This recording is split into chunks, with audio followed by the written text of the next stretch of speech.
आता पाहूया टॉप 9 मोठ्या राजकीय बातम्या। कबूतरखान्यासाठी जैन समाजाच्या आंदोलनानंतरही मुंबई महापालिका निर्णयावर ठाम। कोर्टाचा पुढील आदेश येईपर्यंत कबूतरखाने बंदच। कोर्टासमोर बीएमसी नियुक्त समिती मांडणार कबूतरखान्यांविषयीचं निरीक्षण। कबूतरखाना वाचवण्यासाठी जैन समाज आक्रमक। दादरमधील कबूतरखाना परिसरात राडा। आंदोलकांनी कबूतरखान्यावरील ताडपत्रे हटवली। दादर कबूतरखान्याजवळ आंदोलन करणारे बाहेरचे लोक। जैन ट्रस्टची लोक आंदोलनात नव्हती। आंदोलनाशी जैन ट्रस्टचा काही संबंध नव्हता। मंत्री मंगलप्रभात लोढा यांची प्रतिक्रिया। माहिती नाही बाहेरचे कोण लोक होते, पण ते हे इथले ट्रस्टचे लोक ना होते। एक वेळा आंदोलन मध्ये काही बाहेरचे लोक घुसू शकतात, पण यामध्ये ट्रस्टच्या लोकांचा काय नव्हता। ट्रस्टच्या लोकांना काय दादरमधील आंदोलन चुकीचं, गुन्हा दाखल व्हायला हवा। मंगलप्रभात लोढा म्हणाले, आंदोलनात ट्रस्टची लोक नव्हती, मग कोण होतं? मनीषा कायंदेंचा सवाल। मंगलप्रभात लोढांनी न्यायालयाचा अपमान केल्याचीही कायंदेंची टीका।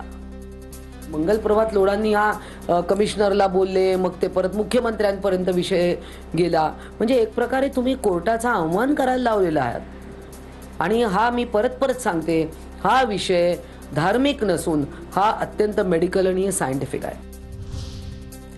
वनतारा व्यवस्थापनाच्या वरिष्ठ अधिकाऱ्यांसोबत फडणवीसांची चर्चा। तर माधुरी हत्तीणीला लवकरात लवकर कोल्हापुरात आणणार। माधुरीसाठी नांदणी परिसरात पुनर्वसन केंद्र सुरू करू, अंबानींच्या वनतारा प्रशासनाचं आश्वासन। वनतारा प्रशासनाने मागितली कोल्हापूरकरांची माफी। कोल्हापूरकर आणि जैन धर्मियांच्या भावना दुखावण्याचा आमचा कोणताही हेतू नव्हता। कोर्टाने आदेश दिल्यास महादेवी हत्तीणीसाठी नांदणी मठात पुनर्वसन केंद्र सुरू करू, वनताराची प्रसिद्धी पत्रकातून माहिती।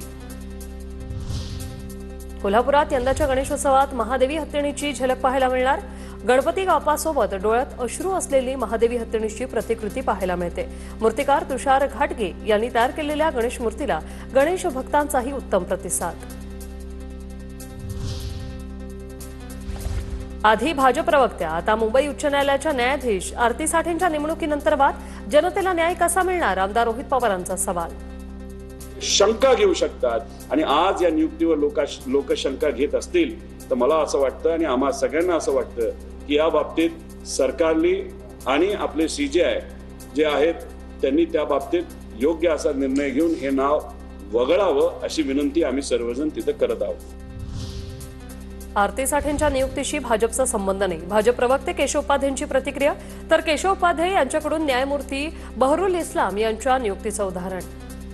बहरुल इस्लाम हे नाव रोहित पवारांना कदाचित माहिती नसेल।